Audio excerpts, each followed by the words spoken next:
Hello everyone.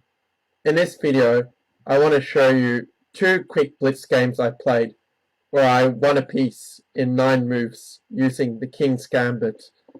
So let's get to these games. The first one went as follows with e4, e5, f4, e takes f4. And I started with this move bishop to c4, the bishop's gambit, and after bishop e7, I played the move knight to f3, just continuing with a standard development. And from this position, my opponent's idea behind bishop e7 was to play the bishop h4 check, so that my king would lose the right to castle. And we end up in this position in 2 games actually, but in either one was my opponent able to find the best move.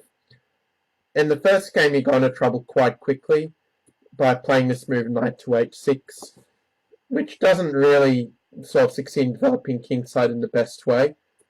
And after the move d4, it's simply very difficult for black to defend his extra f-pawn. Because in the King's Gambit, if you can regain this pawn, you just get quite a dominant position in general, with a very strong center. So my opponent tried to defend that pawn with g5. And now what would you say is the best move for white in this position? So well done if you spotted the move g3. It's a very typical move in the King's Gambit to get rid of this f4 pawn, but here it has a clear tactical point after f takes and h takes g3, that if black does play bishop takes g3, which is what he played in the game, I can simply play rook h6 or first bishop takes g5 with a completely winning position. So that's how the first game went, which I went on to win in a few moves.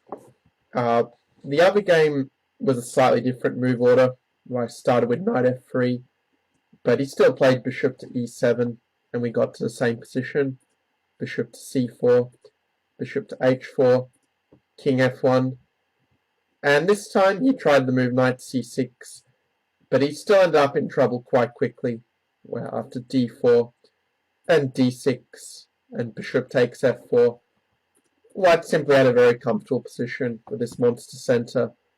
After bishop f6 and c3, I thought his idea would be to play bishop to g4, though it could perhaps run into queen to b3 with a fork on these 2 pawns.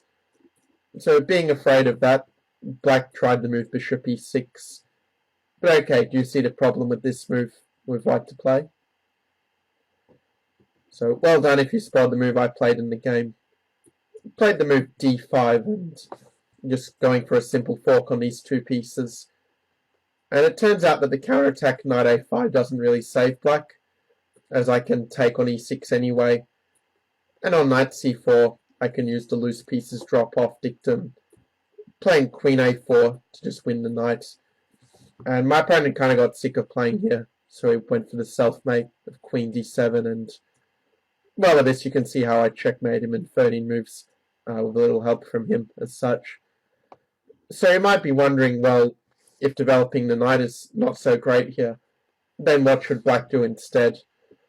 And I did a little research on this line, and I found that my memory was correct in the game, that bishop e7 is the best move. And black will just subsequently play knight f6 and play for the d5 break. And that will, I think, give him quite good chances. For example, after knight to c3 and knight to f6, well, white can play move queen e2 to try to avoid some fork tricks with knight takes e4, knight takes e4, and d5, where we do want to keep our center. Having said that, black's position does seem quite good after, for instance, castles. One point in all these lines is that if white ever does play e5, that black can play knight h5 and keep his extra pawn in that way, defending it from the bishop. But after bishop takes d4, even though optically the position looks quite good for white, I do feel like the position of this king on f1 will be a bit of a long-term issue. And after rook e8, I have a feeling that black's probably objectively in quite a good position here.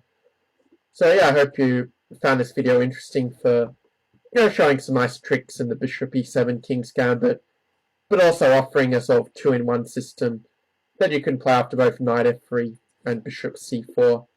If you sort of like this idea of kind of moving the bishop back and then pushing for d5, then this might appeal to you a lot. So in any case, thanks for watching. I look forward to seeing you in the next video.